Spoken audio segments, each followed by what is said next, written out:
not necessarily specific to football in terms of it's kind of a broader in the general sense of sport, but I've really tried to focus a lot more on professional football, and especially if I can, specifically on German football as well, so you have a better understanding in the situated context of it all. Because as we all know, as sports psychology practitioners, it's not just like the work that we do, but it's how it's situated in the context and relative to the environments in which we operate. Right. So, yeah, I appreciate you with the introduction. A little bit more about myself to expand upon it. I was living in Germany, in Cologne, for 6 years, doing my master's and PhD. I recently moved from Germany to what's called Onta, New York. It's a very small town here in upstate New York, where I've been teaching for the last 5, 6 months on sport and exercise psychology, as well as sports diversity, specifically a class on women in sports too, which has been quite interesting.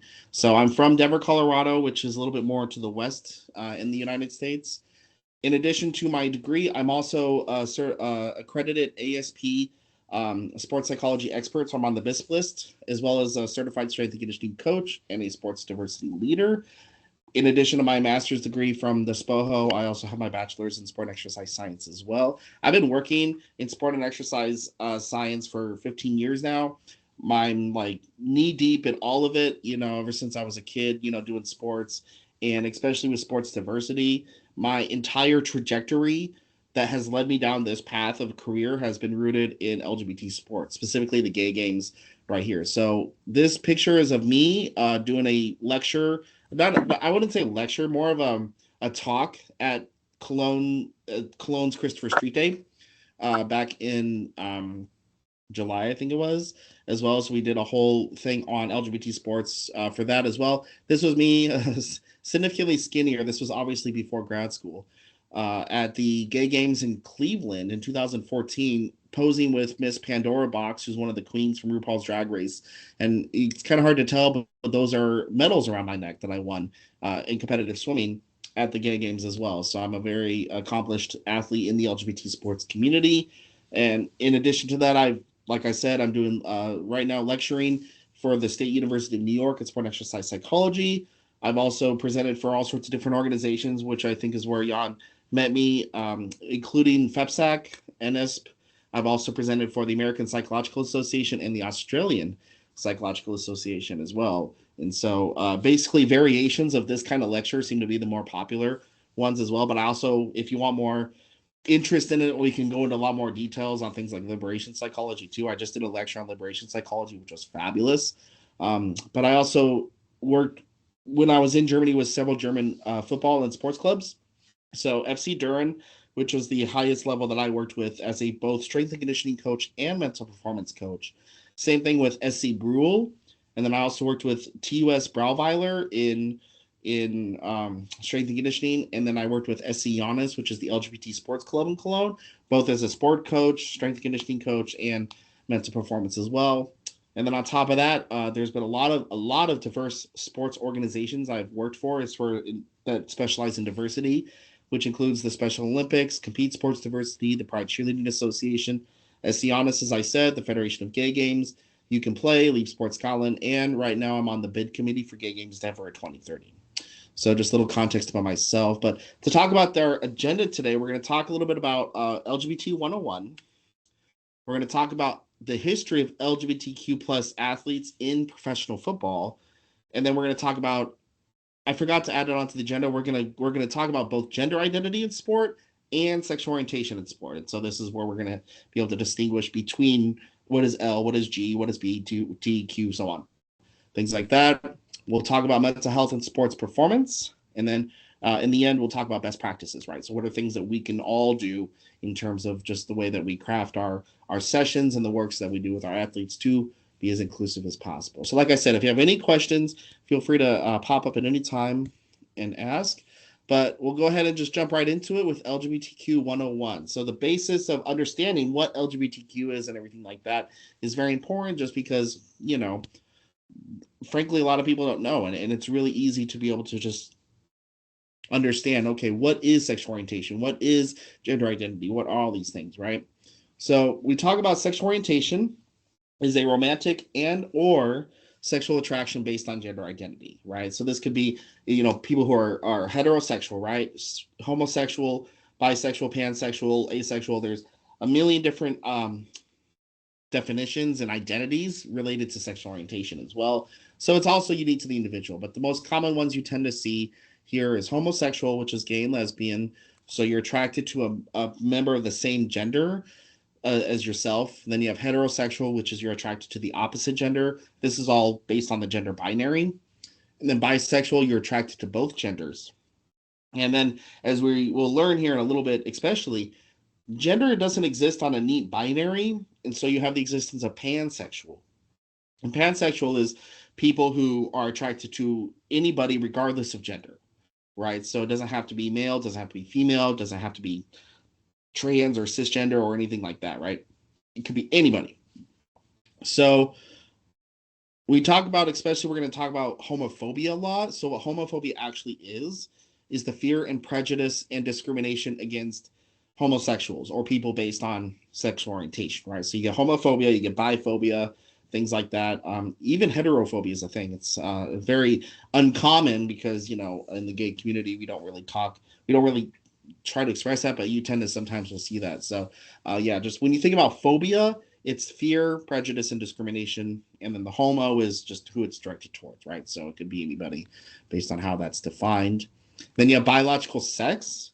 So what we better know as gender assigned at birth, which is the more politically correct term, gender assigned at birth, but it's more commonly known as biological sex, which is why I use that here, is your gender classification based on visible genitalia as categorized from birth, right? So when you're born, the doctor looks at you as a little baby and sees, what is your little genitalia, and from that determines, are you a male or are you female? So it's kind of the basis where the gender binary exists, but as we'll learn, it's unfortunately not that simple. So gender, which is separated from biological sex, is a social construct that is defined by the roles, behaviors, and appearance based on gender assigned at birth. So if you're assigned male, then your gender would be masculine, right? Male, masculine, you're a man.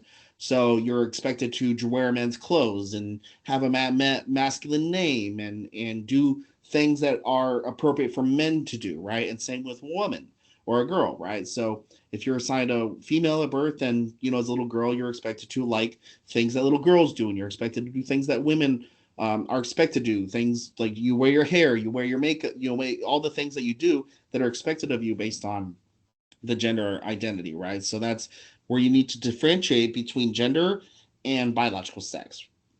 Because again, we talk about gender identity is a personal sense of one's own gender, which doesn't necessarily conform to what society expects you to be based on your gender assigned at birth, right? So, for example, you have masculine women, you have feminine men, men who wear women's clothes, women who wear men's clothes, or adopt different hairstyles, or all these things like that, right? So it doesn't necessarily have to conform to what society expects, which is why they call it a social construct. In terms of there's different types of gender identities. So cisgender, which is when your gender aligns with your gender assigned at birth or your biological sex, right? So for me, I'm a cisgender male because my sense of gender identity as a man aligns with what I was assigned at birth. You have transgender, who are individuals whose gender assigned at birth is incongruent with their psychological sense of gender identity, right? So a person is born and assigned male at birth, but as they get older, they start to think, male doesn't really describe or reflect who I am. Maybe they find themselves to be more feminine or female, right? And to get to the point where it's not enough just to be able to, wear clothes or things like that. They want to be a woman, or vice versa. Little girl who was assigned female at birth, right? As she's growing up, and then, starts to figure out, hey, my psychological sense of identity does not subscribe to female. I am more of a man as well. So that's where you get the transgender, because they transition socially, physiologically, and potentially surgically to the gender that they identify with, right? In sport, this is also very particular in terms of intersex athletes or intersex people, in which their anatomy and or physiology tends to be a little combination of male and female. So their gender is incongruent. It's ambiguous. And there's all sorts of different types of intersex people that's a whole another lecture on its own, right? But it's basically, you can't really say you're male, but you really can't really say you're female either. You're either both or you're neither. And it gets very complex because gender is very complex, right? So that's why we have all these things that are happening right now in the world in terms of what is gender and all these things. We'll get a little bit more into that in a minute here. Then you have non-binary. So individuals who are non-binary, their sense of gender identity does not conform to what society expects, right? So they're neither male nor female. They identify, could be both, could be a little bit of one, a little bit of the other. It's very unique. It's very relative and subjective to that individual themselves, right? And they're the only ones that can really define it.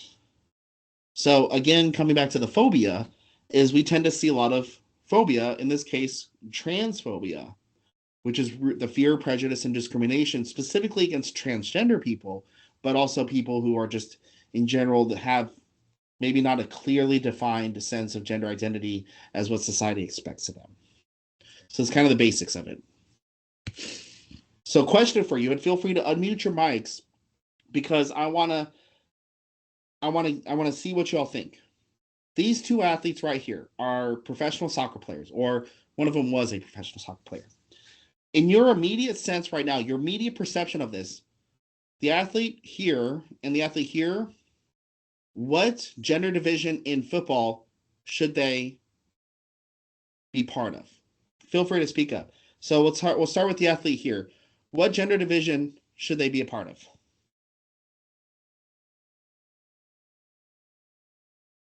Maybe I'm a little bit biased, but just from a first point, or just from a first sign, I would say left female, right male.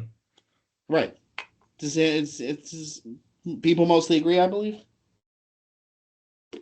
Yeah, I mean, because you base on physical appearance, right? You immediately see them, you say, okay, one's got feminine traits, one's got masculine traits. So just based on that immediate perception, yes, the one on the left would be female, the one on the right would be male. Fun fact is, it's actually the opposite.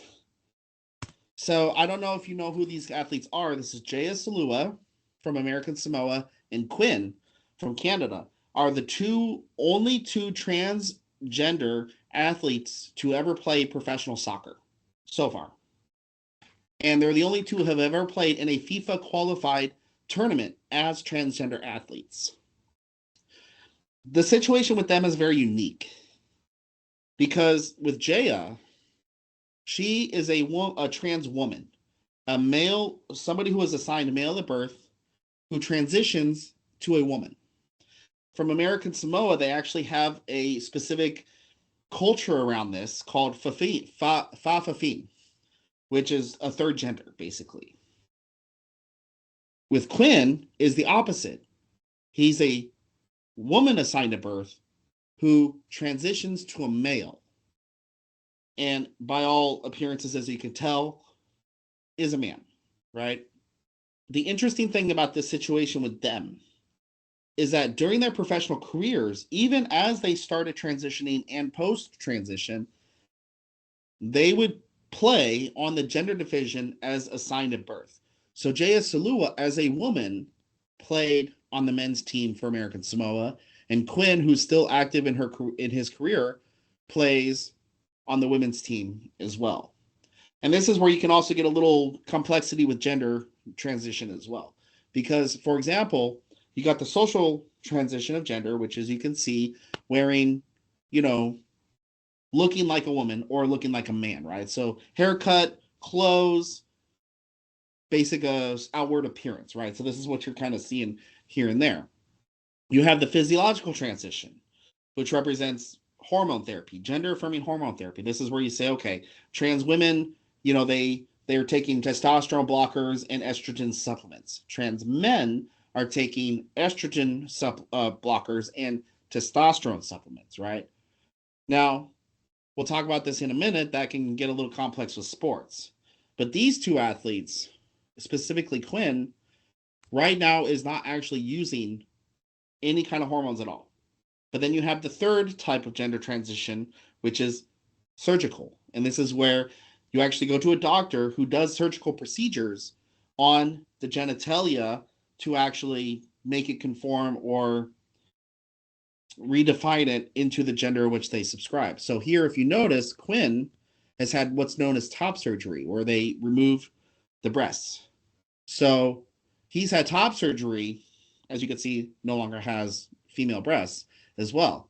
Jaya Salua is the opposite. She's also had top surgery where they give her breasts as well. And then there's also bottom surgery, which gets a little more complicated, but we don't really need to talk about that now. What's cool about Jaya, she's very cool. I've gotten to connect with her several times. She also has a movie, not specific to, I mean, she has a movie out that's not specifically about her, but it's about her and the American Samoa team, because they're not very good when it comes to their performance at the FIFA tournament level. And so there's a movie where you can watch called Next Goal Wins, in which she plays a major role in as a character, because it's following the story of the American Samoa team. So if you're interested in learning more about Jaya Salua, definitely check that out. Also, a fun fact is that Quinn is the first ever transgender person to compete at the Olympics and win a medal at the Olympics, as well as win a gold medal at the Olympics. So he competed at the 2020 Olympics in Tokyo as the first transgender person ever in the history of the Olympic Games to compete and also to win a medal as well.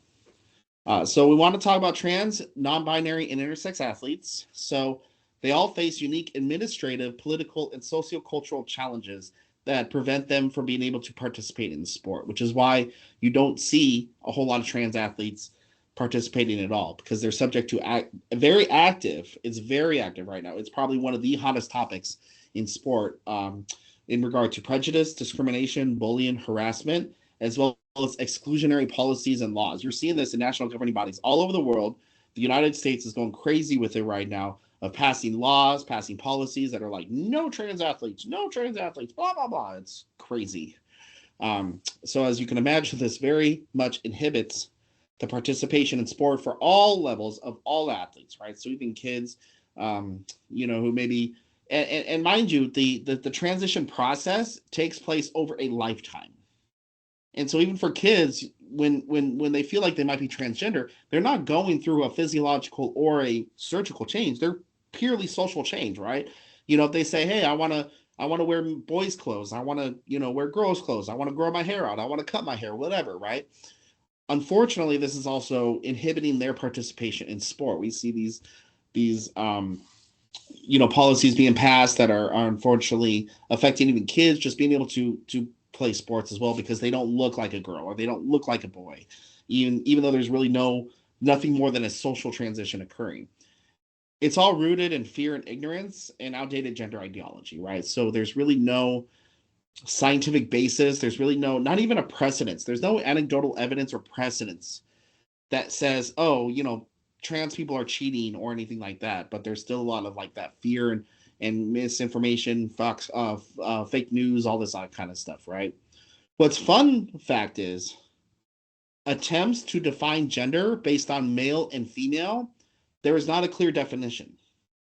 And they've been trying to do this for over 100 years now in sports. So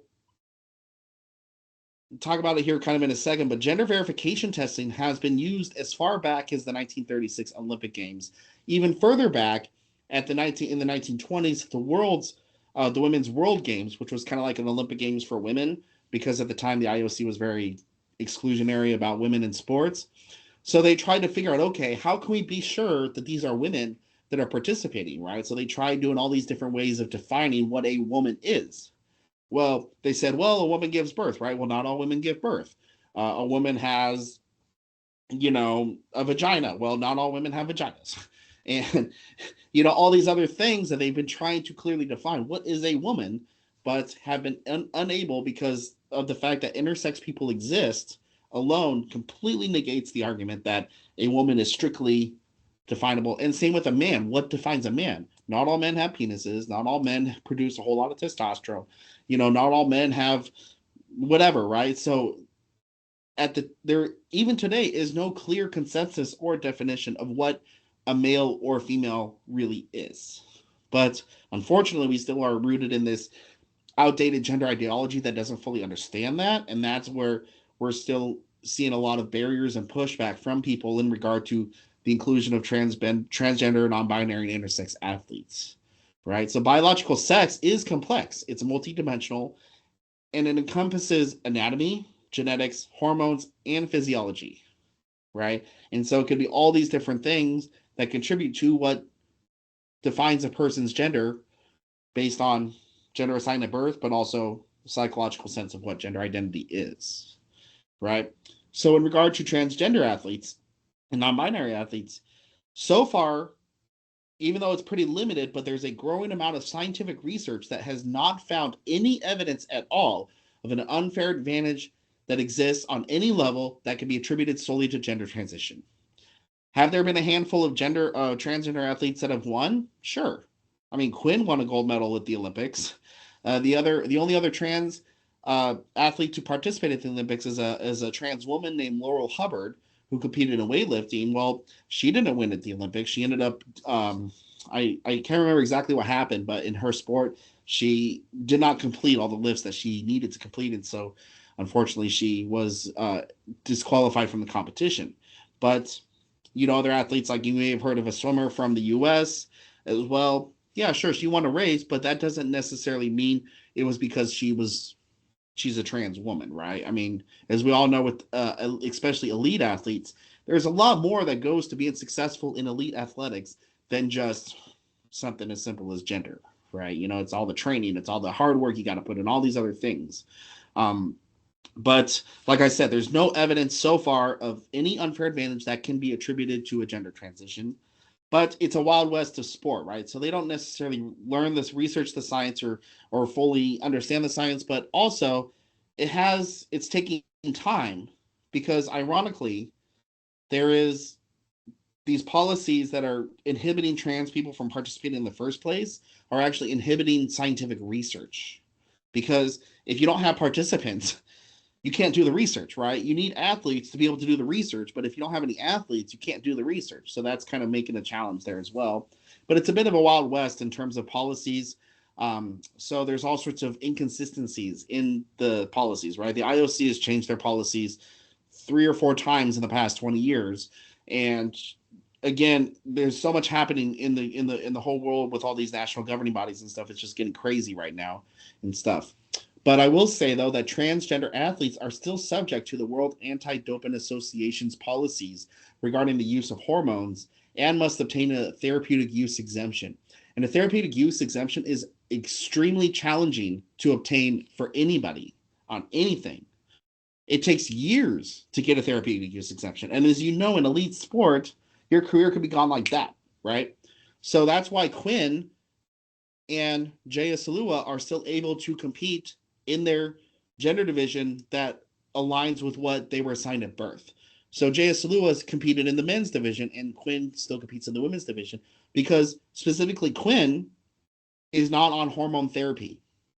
And the reason why I can say this is because it's the World Anti-Doping Association policies that would restrict the use of testosterone in his ability to be in his eligibility to be an athlete, right? So even though he's been through the surgery, he does not take testosterone because he wants to be able to finish out his professional career as an athlete. And if he goes through the therapeutic use exemption, to get the testosterone to be able to compete in the men's division, by the time he gets it, it's going to be too late. He's going to be retired.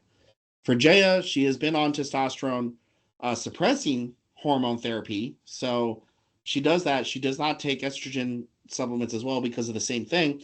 But she has been on the suppressant therapy, so her testosterone has gotten lower, which if you watch that movie, also actually becomes a plot point in there as well. But even that, she's still able to compete on the men's division because unlike the women's division, for men's, there's not any really specific restrictions on trans athletes who want to compete in the men's division, which again kind of is a whole hot topic on its own that, we'll have to expand upon later if anybody has any questions about that. Right. So then you talk about intersex athletes. So again, intersex athletes, their gender is ambiguous. It cannot be clearly defined. And so there's athletes like, you may have heard of Caster Semenya, Duty Chand, and things like that, where again, it could be it could be anatomical or it could be physiological. So this is where gender verification testing really falls short, because what defines a male? What defines a female? You can't use a gender verification test reliably or validly if you can't even define what it is you're looking for. And this is where intersex athletes completely throw the whole thing off, because, for example, Caster Semenya is a woman assigned female at birth, lives her whole life as a woman and everything. She's a masculine woman, and she also has a condition where she is intersex, that her body does produce more testosterone than the average cisgender female does. And some people will say, does that give her an unfair advantage? Well, we don't know, right? She is successful as an athlete, and there's hundreds, if not probably more thousands, if not millions of athletes or people out there who have the same condition. It only really comes relevant in sport, and it only then becomes relevant when the athlete is winning, right? And that's the key here, especially with trans and intersex athletes. Nobody cares about these issues until the athlete starts to win. And that's where it becomes a thing, because, oh, this person won. Well, clearly they won because they have some kind of unfair advantage. Okay, well, that person won. What about the 20 transgender and intersex athletes who competed who lost? Okay. Did they have an unfair advantage? Nobody even knows who they are or exist, because they don't care unless they win. And that's where it gets a little crazy here. As of right now, FIFA has no specific policy regarding transgender or intersex athletes. In the past, they've always kind of followed whatever the IOC policy is, but they also kind of they figured, okay, we'll just deal with this on a case-by-case basis. And in the case of Quinn and Jaya, they dealt with that on a case-by-case basis, which is why they have their specific, I guess, guidelines for which they can participate, right? Interestingly enough, the Bundesliga has a more inclusive policy. So the Bundesliga allows athletes to play in their gender division that aligns with their gender identity, right? And this is very important, especially when you get to more the youth levels and the development levels as well, because let's say you do have a young athlete who wants to play for the boys team or wants to play for the girls team or whatever, because it's not so much about trying to cheat to win. They're not doing this for anything else than, oh, I want to be with people that I can identify with, right? So that reflects their gender identity and things like that as well. So the Bundesliga is a little more inclusive on this front. And you may have better experience on this than I do, in terms of when you look at the academy levels and the youth development levels, things like that. When these kids come in and they say, oh, I'd rather play with the boys, or I'd rather play with the girls. Like, what does that reflect upon, right? So, and that's where, for you all, especially as frontline professionals, need to understand this policy, because ultimately in the end, it's going to determine a lot in terms of not only how you operate, but how does the club accept and include these athletes as well. So switching gears, we're going to talk a little bit more about sexual orientation in football. Specifically, I'm going to start with gay men, specifically because that's kind of where the history in terms of LGBT acceptance in football, or not really acceptance, but just participation, I should say, in professional football has started, right? So the first ever openly gay professional athlete to come out in football was a guy named Justin Fashanu. And he came out in 1990 through the British tabloid The Sun. He had been playing since 1978 for various teams in the UK, and I think mostly just England, but pretty much throughout the UK. Very high-level player, very strong player. And he came out in 1990 by The Sun because there was a lot of kind of rumors and things that were happening behind the scenes that people were trying to out him against his will. So they were trying to blackmail him and do things that were very unethical to ultimately forced his hand, where he decided, okay, he's going to take control and out himself. So he did come out in 1990. And as a result, he faced a lot of bullying and abuse from his teammates, from his opponents, from crowds, and everything like that. But he was still a very strong player. So he still had an active career for 4 years after that. But unfortunately, it did cause a lot of severe damage and discrimination that he had faced. So he was let go from his current team, and he was bounced around all these different teams via temporary contracts until 1994, when he just said, okay, I'm done, and retired. But he was never, from the moment he was let go from his team after coming out, he was never offered a permanent contract again. So it was all temporary contracts in that time. And as you can imagine, with all this extra bullying and abuse and things, and the stress really impacted his mental health and his performance, which, you know, of course, did not help his career at all, and especially when it came down to dealing with trying to get a permanent contract, right? Unfortunately, in 1997, he committed suicide because the mental health struggles got to the best of him, and he also started to face allegations of sexual violence as well. So he just, at that point, just couldn't take it anymore, unfortunately. So he was the first openly gay person to come out as a professional footballer that was still active in the sports. That's the key. He was still active in the sports. The next person that came out after him did not do so until 2010. So 30 years, 20 years later, the next person came out, a man named Jamerson Michael da Costa, also known as Messi, not that Messi, but a different Messi, from Brazil. He was the first post-Justin Fashanu footballer to come out as gay while still active. And fortunately, he had a little bit better of an experience, because Brazil, when it comes to these things, turns out to be a little bit more accepting on this front. So he still had an active career with not as much drama, basically, and he was able to retire.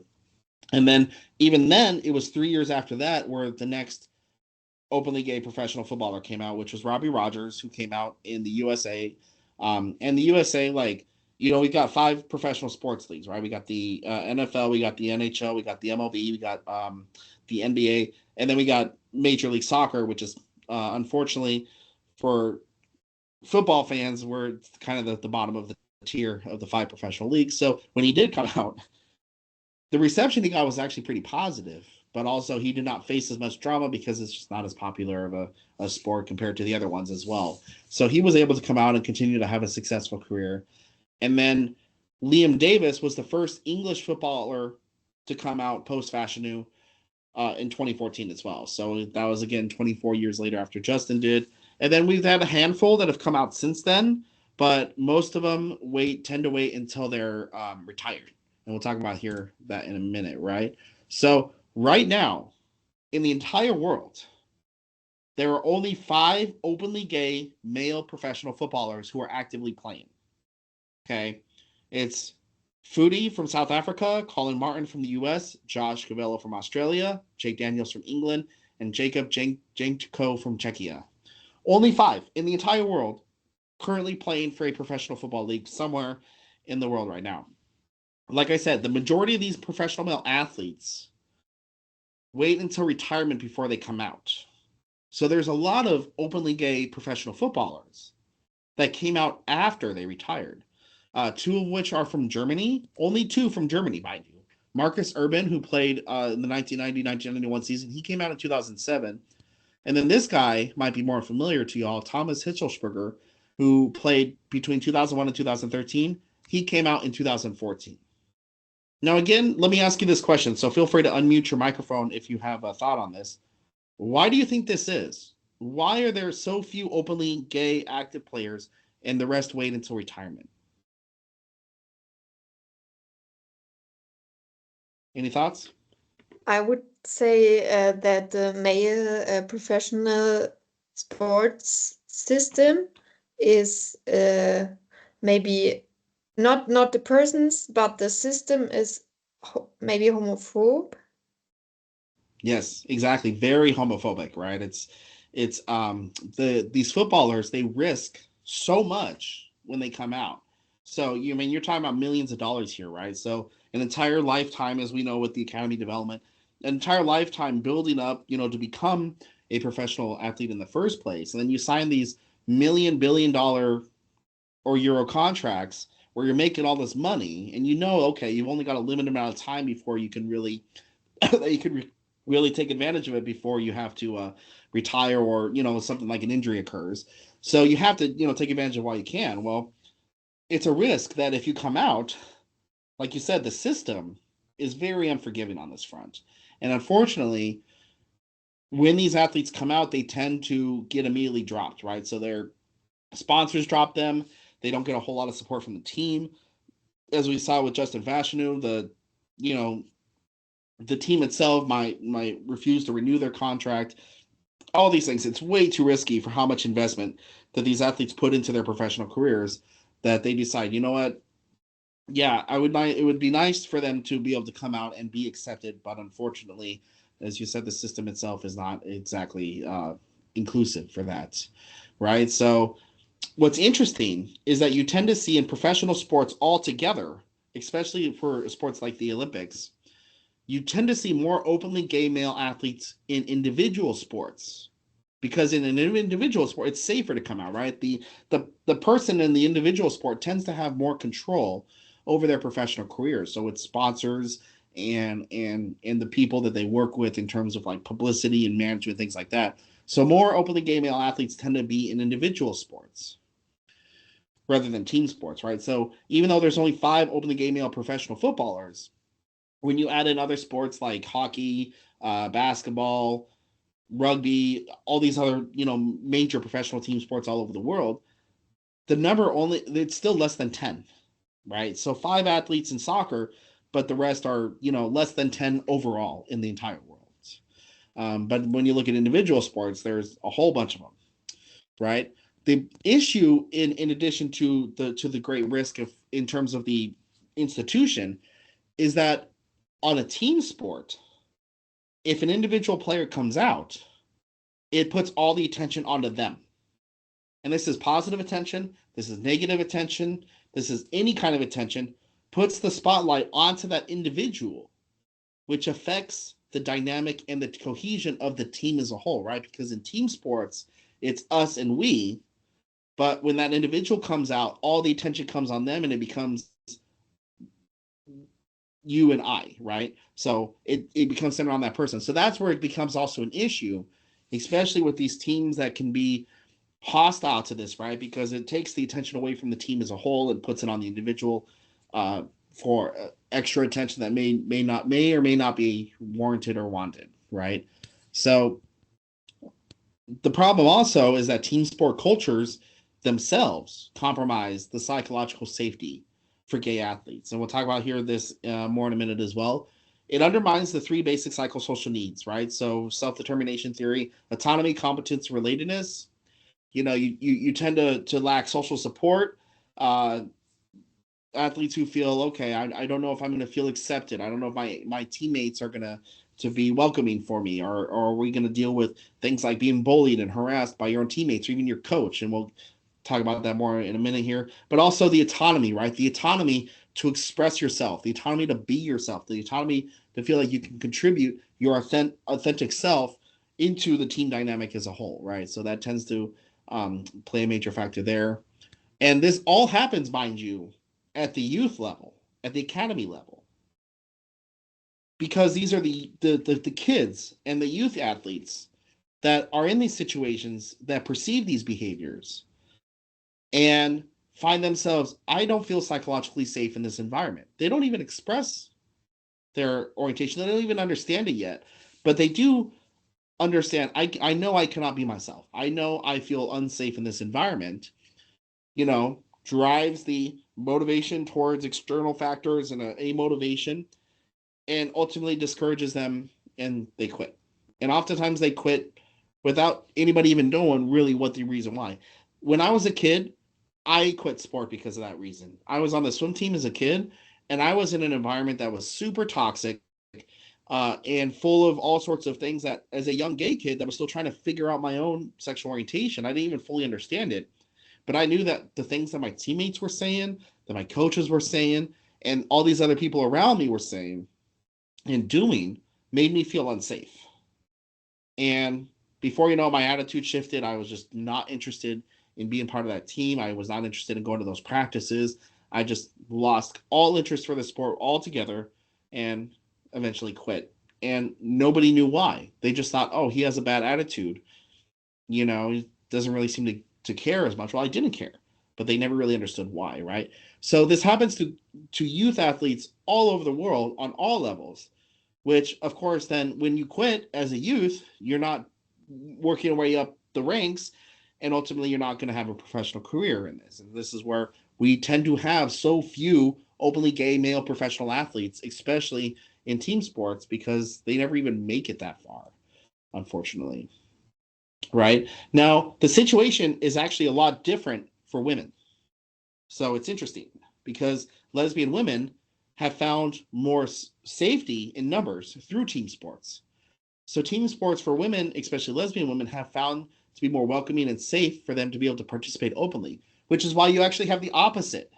It seems like for as few gay men there are in professional team sports, there's millions of openly gay women, to the point it's become a stereotype. And this is where you get the challenge of this as well. So right now in Germany, specifically in Germany, in the Bundesliga, there are more openly active, openly lesbian professional footballers in Germany than there are openly gay male professional team sport athletes in the entire world. Like I said, in teams for men, there's less than 10. For lesbian women, professional footballers in Germany is even more than that, right? So it's a major place for a lot of women who are lesbian to feel like they can be safe, right?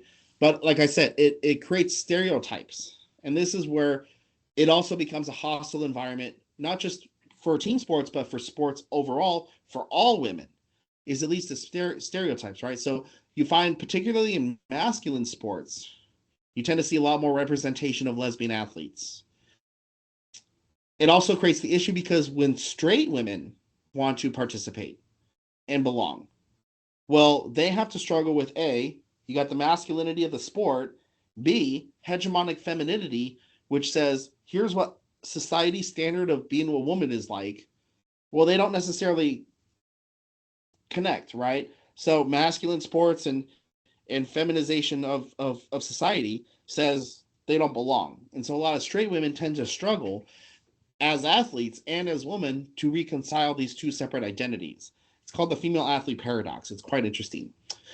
And of course, like I said, it leads to stereotypes about masculine women and lesbians. So actually a lot of straight women do avoid masculine sports because they are afraid to be perceived of and judged and discriminated against as lesbians, even if they're not, right? And then, like I said, you tend to see a higher representation of lesbians in masculine sport because it is one of the few places where lesbian women can actually go to participate and be open in a safe and welcoming environment. Right. So like I said, it creates challenges for everybody on this front. On the flip side, lesbian women are less likely to be accepted in individual sports, especially more feminine sports, right? So you see an overrepresentation of gay men in individual sports, but there's a reason why you don't see a lot of openly lesbian women in individual sports, right? Figure skating is the perfect example of this. You see openly gay men in figure skating all over the place, right? But I guarantee you have never met an openly lesbian figure skater because, well, for me, I've only ever known of one openly lesbian figure skater, and unfortunately, she didn't make it very far in the sports. It's just one of those, like I said, things where lesbian women are less likely to be accepted in these kind of sports, especially on the individual sport level. And again, the stereotypes lead to discriminatory behavior that affects all female athletes. So every single woman who wants to compete in sports on any level, especially the more masculine sports and team sports like this, still face a lot of this discrimination because it's all, again, rooted in stereotypes, right? So you got not only the homophobic behavior, but you also have the transphobic behavior. And this is where it gets really, really dramatic, right? Because you tend to see, and you can see this all quite often, where masculine women are accused of being men. So Amani Khalif from the Paris Olympics is a perfect example of this. She's the Algerian boxer that, knocked out the Italian boxer in the first 40 seconds of their match, and she went on to win the gold medal. Well, she's a masculine woman.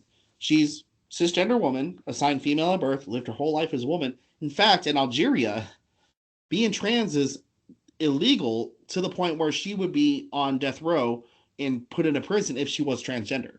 So she could be persecuted for being transgender. So you know that she's not transgender because A, she's not in a jail cell. And B, she actually made it as far as the Olympics, where if she was trans, a country like Algeria would not put her on that level, right? But because she is a masculine woman and because she won, everybody accused her of being a man. And so she's facing a lot of issues right now with literally people coming after her and bullying her and cyberbullying her and having all these issues, right? So masculine women are accused of being men. Straight women are accused of being lesbians. And then lesbian athletes face prejudice, bigotry, slurs, and in general increases the amount of sexual violence that all women athletes experience. You know, this is all rooted in classic sexism, homophobia, transphobia, all these things as well, which unfortunately persist, emphasizing that women are supposed to be the weaker sex and all sorts of things that, like I said, it increases sexual violence and it increases, as a result, the incidences of mental health issues and psychiatric disorders that female athletes face, especially, which again also discourages many women and girls from getting in sports in the first place, right? So it's why it's taking so long and it's such a huge effort to really grow women's soccer and women's sports in general, especially the ones that are not so feminine. You know, it's just it becomes so much more challenging on this front because A, it discourages girls and women from getting involved in the first place, and two, they're also more likely to quit when they're younger as well. So, and we want to talk about the rise of anti-LGBTQ discrimination and violence, especially in regard to sport.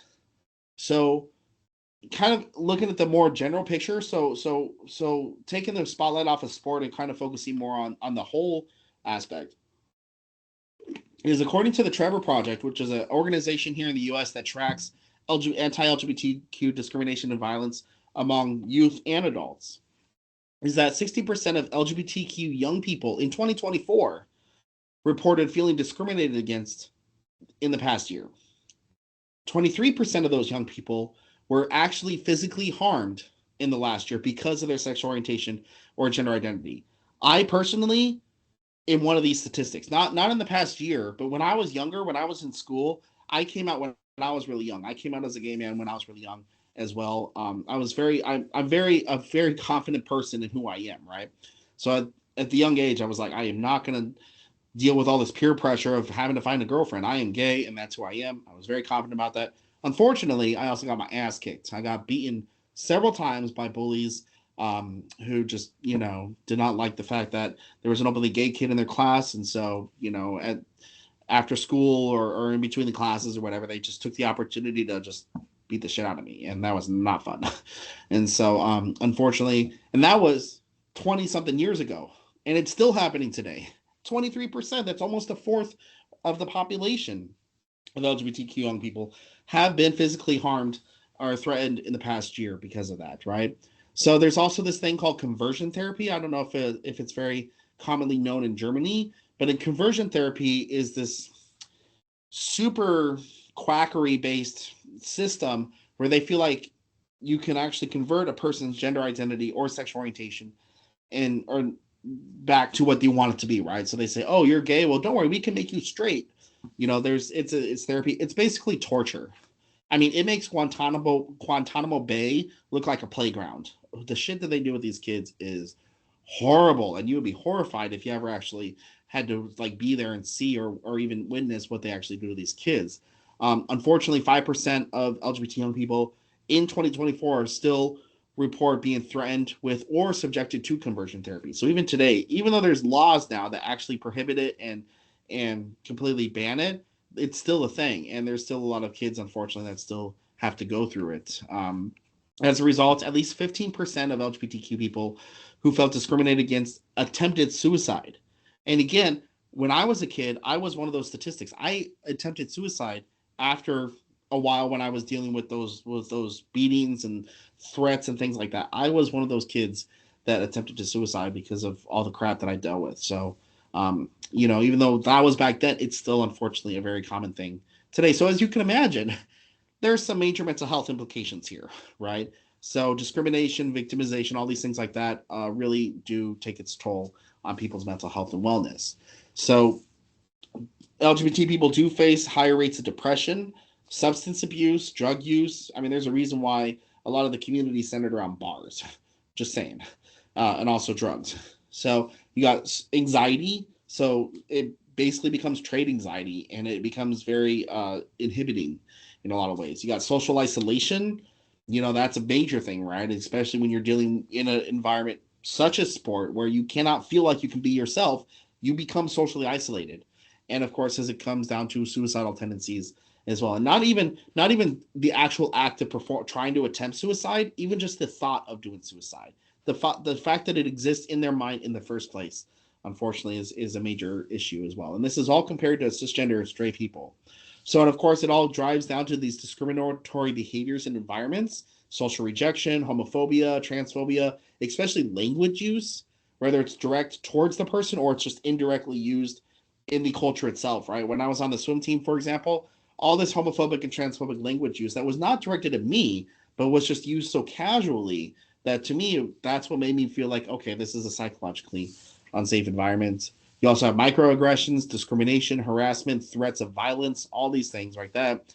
And then, of course, you got the broader aspects of discrimination, right? So the things that are happening in the world right now with these anti-LGBTQ laws, bathroom bills, book bans, sport participation bans, all these things that are happening are really taking its toll, not just on the individuals, but on the community as a whole. And let me tell you, some of my friends right now are really struggling, which is why I'm grateful to be in the position that I am as a practitioner myself, to be able to say, okay, what can I do to help my friends in my community deal with a lot of these major mental health implications, right? So as you can imagine, this also affects sport performance.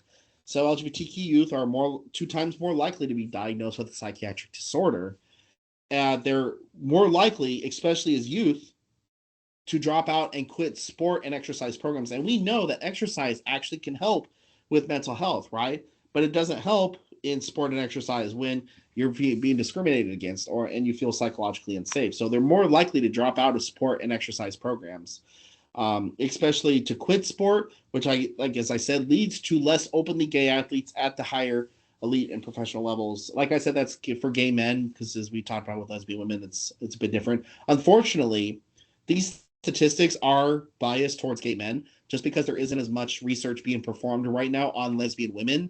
And so, especially for the research crowd out there, definitely make sure you're really doing a lot more to get the representation of women in this kind of research as well, because it's also very important, because nobody else is really doing it right now. And so it not only affects the short term, but it affects the long-term health and wellness and discouraging future participation. This is dictating individual relationships with sport and exercise as a whole. So 48% of gay men report hiding their sexual orientation in youth sports and PE classes. So even people my age, back in the day, they felt like I had to hide it when I was doing PE or youth sports. And it's still a traumatic memory for a lot of them over fears of being bullied and rejected by teammates. 31% of gay men fear discrimination from coaches and officials. Now, these statistics come from a study performed by a guy named Eric Dennison in Australia, but there's also a more comprehensive study that was done at the German Sports University by Tobias Menzel, Ilse Hartmann-Taves, and a few others, called the Outsport study as well, which basically reported very similar statistics, right? So it encompassed like 5,000 plus LGBT athletes from all over Europe as well. So, yeah, if you're interested, I can definitely send you that as well, because it's very insightful on that front. So, again, when it comes back to mental health, psychological safety and motivation all impact performance, right? So these discriminatory environments, like I said, undermine those 3 basic psychosocial needs that drive human behavior and emotion.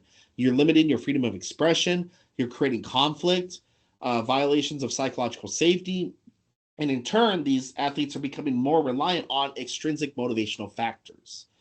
And when obviously you're more intrinsically motivated, you're not doing it because you love the sport. You're not doing it because you enjoy the experience. You're doing it because you're forced to be there by your parents, or you're going through the motions, right? So as you can imagine, that's not getting what these athletes are potentially capable of doing, because they don't even want to be there in the first place, and that's really a major tragedy, in my opinion. So when psychological safety becomes compromised, it creates additional stressors that draw focus from the task at hand, right? So if I'm a kid on a sports team and I'm scared to death because the coach is saying things that are homophobic and my teammates are harassing each other and doing things, and I feel unsafe, I'm more focused on that fear than I am on what it is that we're actually supposed to be doing for the practice, right?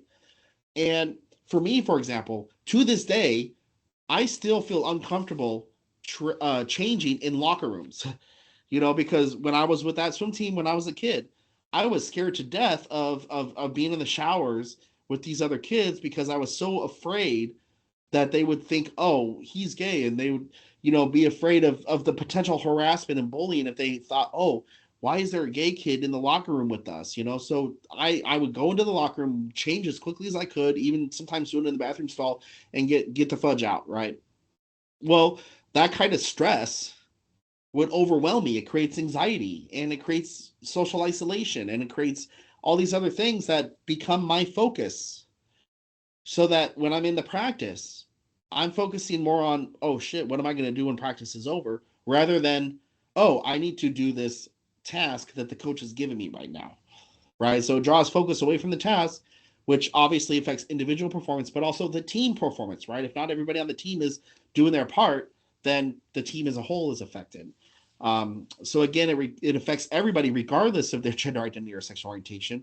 And it can also contribute to a bad motivational climate, a toxic motivational climate, right? Because if I'm there, I'm having a bad attitude or disrespectful behaviors. If I'm being defensive and I'm, kind of snarking back, or I'm not communicating, or whatever it is that's the stressors are causing me to do, of course it's gonna carry over to the other people, and it's gonna carry over to them. And before you know it, the whole environment becomes super toxic and nothing is getting done. Right. So we talk about stressors unique to football. I know I'm trying to limit on the time here, so got a few more slides. A lot of information, obviously. So when you talk about professional football specifically, like I said, a lot of these stressors go unnoticed by cisgender straight people because they're not things you ever have to worry about, right? But for LGBTQ people, we are very sensitive to it, and we are constantly kind of perceiving our environment to try and determine, is this a place where I can feel safe to be myself? So it influences our psychological safety and comfort, which can in turn influence motivation and participation and all the other things that, as we know, especially help fulfill those psychosocial needs.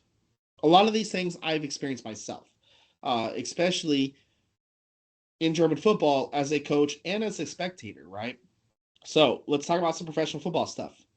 Fan groups, especially the ultras. There's a lot of issues with this. You could Google homophobia in English football, and the first results that are going to come up are the fan groups.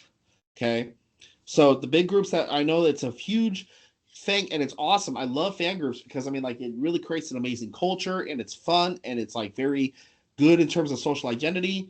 But when it comes down to the types of chants that they use or things like that, you tend to find they use homophobic chants, racist chants, transphobic chants, sexist chants, derogatory language, derogatory comments from individual fans, but also the whole group. And they also direct those oftentimes at individual athletes on the field. So English football has a major issue with this, especially not just with homophobia and transphobia, but also racism and sexism. And they're harassing athletes that are coming in, especially non-English ones. And you also see this all in other parts of Europe. There are some major issues with the Bundesliga on this front a few years ago, right? In addition to that, there's also targeted anti-LGBTQ violence and hate crimes that occur at these matches, both within the stadium and outside the stadium and at other events as well, right? So just that alone is enough for somebody like me to perceive and say, hey, I cannot be a part of this. I feel unsafe going to these kind of matches. I feel unsafe being in this kind of environment, not just as an athlete or a coach, but even as a spectator as well. So then, of course, going down to the actual team, you got the teammates, right? So there's the perceived fear of the lack of acceptance and or hostile reactions from teammates. So like I said, you're being extra perceptive of what your teammates are saying. How are they interacting with each other? How are they interacting with you? How do they respond to things like, oh, did you see that, that person that was gay, or did you blah, blah, right? So all sorts of little micro behaviors that you tend to witness to see, okay, is this mean that they're gonna be less likely to accept me for who I am? Are they gonna create a hostile reaction? Like I said, when I was out in school, I got my ass kicked because they just were like, ew, a gay, and they came after me. You also have the locker room culture. Like I said, for me, I even to this day, I have a major fear of locker rooms, because of the fear of having a gay teammate that might violate boundaries, right? There's, for the media all the time, they would say, oh, how would you feel of having a gay teammate in the locker room, right? So even though nothing actually happens in there, again, that's sexual violence. That's something, that's a whole nother level, but that doesn't actually happen. It's just that the perception of it happening is enough to create the fear, or the idea of it, but on both ends, right? So the teammates might say, ooh, I feel uncomfortable having a gay person in the locker room with me because they might be looking and looking around a little too much. Well, for me as a gay person, I'm actively trying not to look around, trying to, okay, well, I'm just gonna keep my face up here and look over there, or completely the opposite, because I don't want them to even get the idea that they think that I'm looking, even if I'm not actually looking, and it's just that perception there, which again, even just if they feel like that's being violated, again, can lead to some violence there. So, and then of course there's demeaning language use and action behaviors, even regardless of intention. And I had this issue when I was coaching, specifically FC Durham, because I coached the teams U14 up to U19 on strength and conditioning. And I would see this all the time with the kids using words like, oh, that's so gay, stop being gay, stop being such a sissy, all these things like that, right? Or even basically things that were like basically sexual harassment. Like, for example, in my strength and conditioning, we would use just these super long plastic poles that we would use for mobility. Well, I would catch the kids sometimes like poking each other in the butt with them, or like using them to like kind of like dangle and trying to get them like knocking on their crotch or whatever like that. And I'm just like, okay, y'all need to stop that shit, right? And I was very clear on like, this is not acceptable. But that stuff happens, and especially for a lot of people who are straight, don't really, even though their intention wasn't necessarily to be homophobic, it was still like they didn't really know better. And for a lot of straight people, especially coaches and people in these positions, they don't even have that perception themselves to visibly discourage that kind of behavior and to say, hey, y'all, that is unacceptable, and you need to stop doing that, right? It's just boys being boys, which is a very common excuse, but unfortunately does not really hold up very well, especially when it comes to people like me that are very perceptive of these kind of things. Which, of course, like, again, that violates physical boundaries that can lead to sexual harassment and sexual assault issues as well. But again, there's a lot of worry among not only the individual athlete, but the team, that it would coming out takes the spotlight off of the team and puts it on the individual as well, which is detrimental to the team, especially when it comes to cohesion and dynamics as well. So there's a lot of that fear. And then you have the coaches.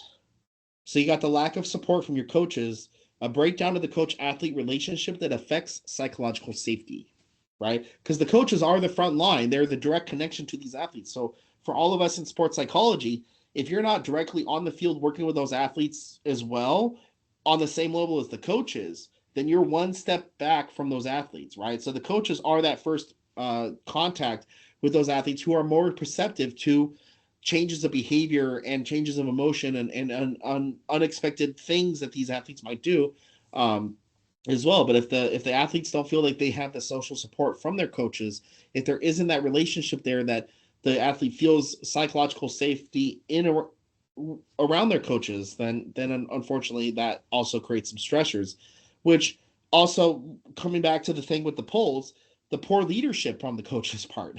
If the coaches are not visibly discouraging those disrespectful behaviors, then the athlete is not only looking at their teammates of, I cannot be safe around these teammates, but they also look at the coach to say, I cannot be myself and talk about this to my coach, right? So it's poor leadership on the coach's part. And again, it's the use of demeaning language and coaching behaviors, regardless of intention, right? So be a man, stop being a sissy, you're playing like a girl, stuff like that, right? Which is problematic on a lot of levels. On the club management side, does the club management visibly offer support for its own team especially when push comes to shove, right? So you see things like Pride Nights and Diversity Nights, educational programs and awareness trainings like this. But here's the kicker. When push comes to shove, is the club management going to continue having your back? So if there's controversy, if there's prejudicial backlash, are the clubs still going to be visibly supporting their own athlete? If that athlete comes out as gay, is the club going to stand behind them? I had this issue with SC Brule when I came into that coaching staff. The head coach knew I was gay. And he was like, yes, I'm fully supportive of you. I appreciate you so much, whatever. He wanted to even actually have like a news article about me being a gay coach for this team, right? But I was like, wait a minute, hold on. I don't mind having an article on it. I'm very open about who I am. But if push comes to shove and people don't respond well to the fact that they have a gay coach on their staff, is the club going to support me? And the reason why this is a problem is because in the past, I was coaching in 2014, 2015. I was coaching a kids swim team, and I was openly gay. The head coach knew I was gay. Everybody in a general sense knew I was gay. It was a whole non-issue, right? I even brought in. It was at the gay games. I brought my medals. I showed them to the kids, and they were all like, "Oh, that's so cool. That's so great." When one of the parents, though, decided that he didn't like having a gay coach coaching his kid. Now, mind you, I was doing everything I was supposed to be doing. Everything was fine. I was not doing anything inappropriate or disrespectful or anything. There was no issue whatsoever until this parent said, I don't like having a gay coach my kid, brought it to the team board. Before you know it, I'm out of a job. The team, the board, yeah, they loved having the representative diversity so long as everybody was happy. But the moment they got even a single little amount of pushback, I was out of a job. And that was it, right? And the same thing here when I was with SC Brule, it was like, okay, I don't mind you doing an article about this, but if somebody comes and says, we don't like having a gay person on our staff, is the club going to actually stand behind me, or am I going to get fired? And it got to the point where I did not feel comfortable that the club management would have my back. And as a result, we did not release that article because I said, I actually really like this job and I want to keep doing it. And I'm perfectly fine being openly gay with the team, but I do not want to create this extra stress because I don't feel safe with the club management supporting me on this front. And then, of course, as you can imagine, online abuse is a very common thing, right? So no shortage of toxicity on social media and all the cyberbullying that happens there, harassment, things like that. And then coming around to all that, you got the media side, the public relation. If and when, if you have an athlete under your care that chooses to come out, whether lesbian, gay, trans, or anything, they could come out to the team, right? And feel a sense of safety. But you need to have a plan for if and when the media becomes aware. And how will they respond, right? Are they going to create a whole issue out of it? For lesbian athletes, you don't really tend to see a lot of media attention. For gay men, oh, you're going to get all over the place. For trans people, holy crap, you better hold on because that is going, the Hot Mess Express is going to go off a cliff, So how are they going to respond to that? How are you going to respond to that to make sure that the athlete themselves is ready for that, right? Is it going to damage and compromise the athlete's career? What kind of response is it going to be? Is it going to be positive? Is it going to be negative? Is it going to be both? And again, when push comes to shove, if it generates negative publicity, how will the teammates respond? How will the coaches respond? How will the club management respond? How will everybody respond there? Determines, how are they going to support their athlete, or is it just going to make things worse and ultimately athletes going to get kicked out on their ass and left with a whole lot of nothing, which happens quite often, which is why a lot of especially gay men wait until after they retire to come out when that risk is gone, right? So when you talk about best practices, so a couple more slides here, we talk about best practices for sports psychology professionals. As a sports professional, I don't care if you're a coach, a researcher, a psychology practitioner, or anybody, if you are working in sports on any level whatsoever, you have had and or will have an LGBTQ athlete under your guidance. Now, the difference between, say, gender and race is visibility. You will not be able to determine how like an LGBTQ athlete, because they could choose to remain invisible. They could choose to stay in the closet. They could choose to not express themselves. So you may never even be aware that you had an athlete that later came out as LGBTQ, right? But just because you're not aware of it doesn't mean that they're not there. They are there. And statistically speaking, they are everywhere. So you have to keep that in mind, that your environment that you create should be built upon inclusion and acceptance, regardless of whether or not they're actually there, right? So team culture, motivational climate needs to empower psychological safety, authenticity, and self-expression. And this isn't just feel free to express yourself as a gay person, or as a maybe a boy who, is trying to understand gender identity. It's also things like just being able to speak out, and contribute to the development of the team, right? So just basic self-expression, right? And make sure that this culture is consistent. A consistent culture of acceptance and inclusion is key, because especially when you get to the academy level, you got the kids that are going up onto the different levels and going through different coaches and different teammates and all these other things that are constantly changing. Well, if the culture of acceptance and inclusion is consistent, then it makes it easier for them to feel continuously safe as they start to figure out, oh, who am I as a person? That when they get up to those higher levels, if they feel safe, then they're more likely to be free to express themselves, right? So even as a non-LGBTQ person, you can be an ally. And what is allyship? Allyship is visibly discouraging disrespectful and prejudicial behaviors while advocating for LGBT inclusion and acceptance in spaces where no visible LGBTQ people are present. And two, it may not be socially acceptable to speak out, right? So again, we got sometimes these environments where a lot of people are being homophobic, are being discriminatory. And so maybe that's where that's the socially acceptable norm. But being an ally is being able to say, hey, maybe the things that you're saying are disrespectful or discriminatory or prejudicial. It may not be the socially acceptable thing to do, but it's taking a stand and advocating for LGBTQ people, and especially when they cannot speak up for themselves, right? Because either they're choosing to remain invisible or they're just not there at all. So you're advocating for them when they're not able to speak for themselves on this front. Expanding upon that, by creating this environment, you're establishing a clear culture of expectation regarding disrespectful and prejudicial behaviors. Like for me, I always create it within my general policy sense as a coach. Here's what the line is of disrespectful behaviors. And it's things like, make sure you show up on time, make sure that you practice good sportsmanship, things like that. It's also don't be an asshole. Whether it's don't be an asshole because they're gay or don't be an asshole because they made a mistake, right? It's the same thing. Just if you're going to be a jerk, you can go sit on the bench, right? And so by ensuring that the culture of expectation is clear, but also following through on the consequences of their actions. Even if your star player comes out and starts using derogatory language, doesn't matter if they're the star player, they need to face the consequences of their action regardless, right? The key is also for everybody's professionals, avoid making assumptions. It's easy for people to say, oh, I think he's gay. I think he's gay, It doesn't matter what you think. It's irrelevant. Because the athlete themselves will share if and when they're ready, right? So it's not up to you to make that decision for them. It's not up to you to push them to do it. Let them do it themselves. All you can do is create an environment where they feel safe to do it.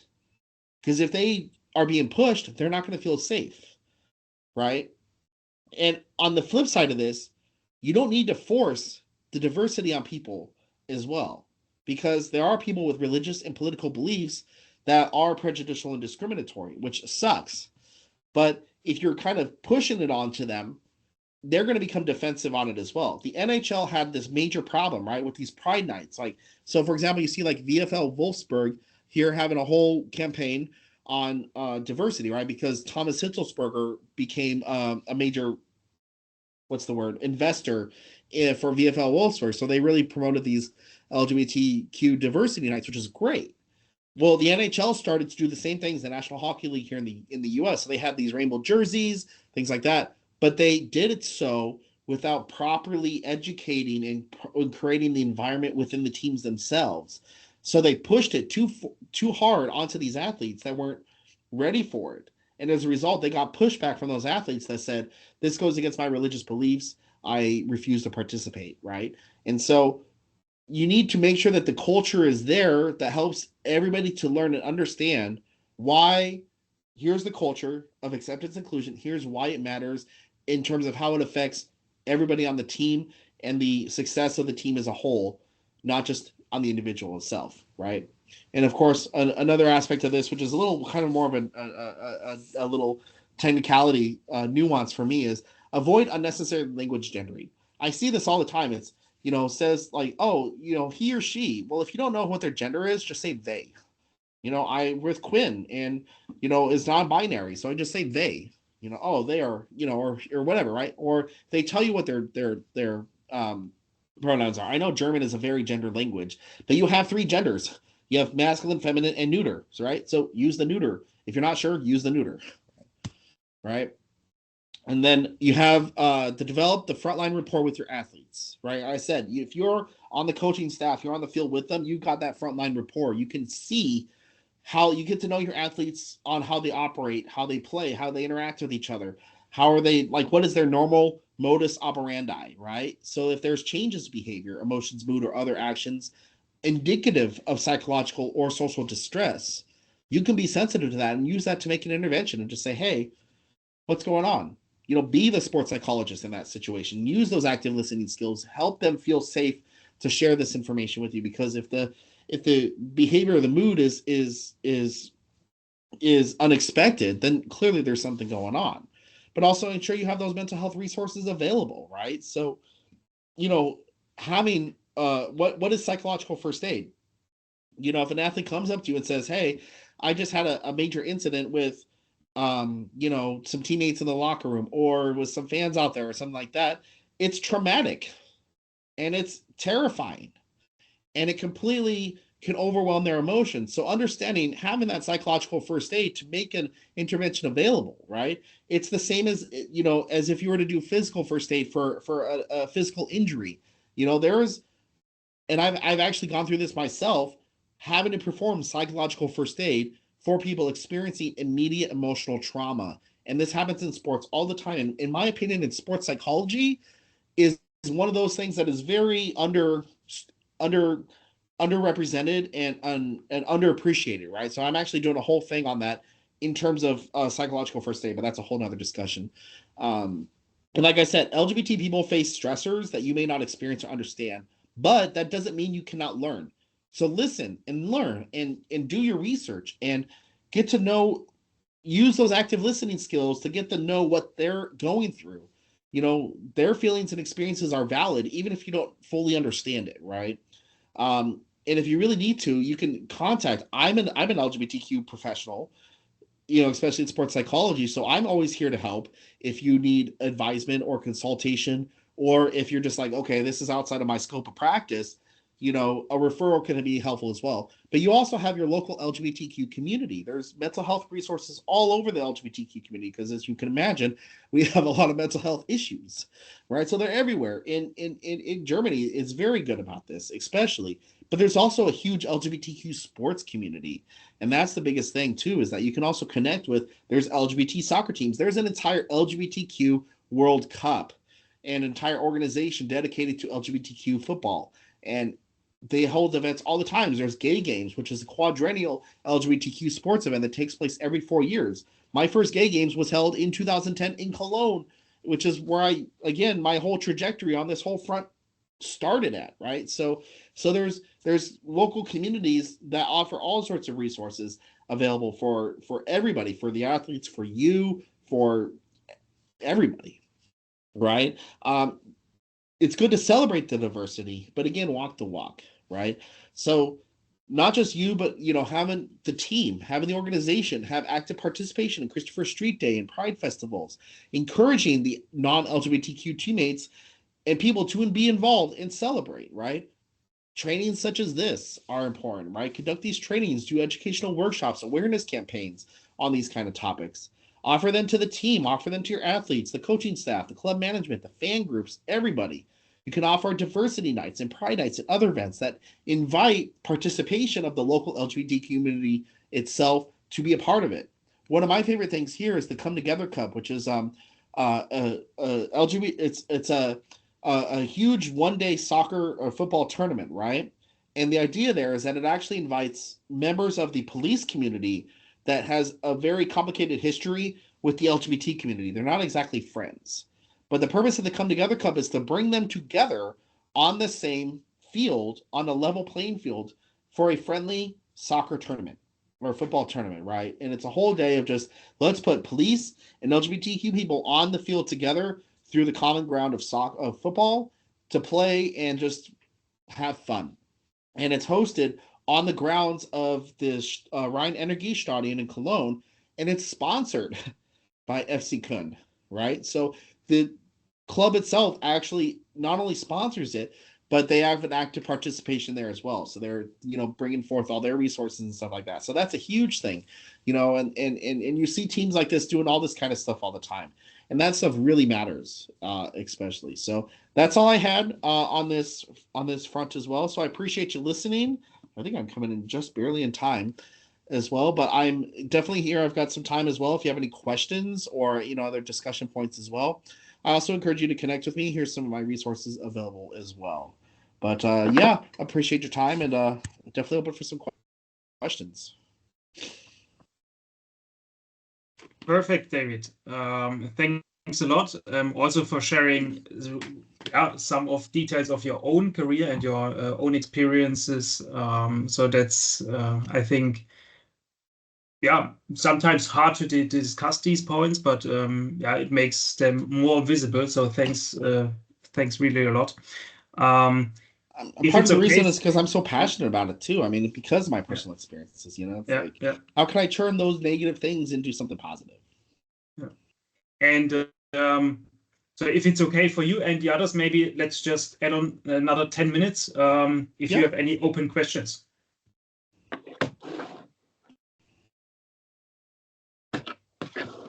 Who wants to be first? I mean, hit me.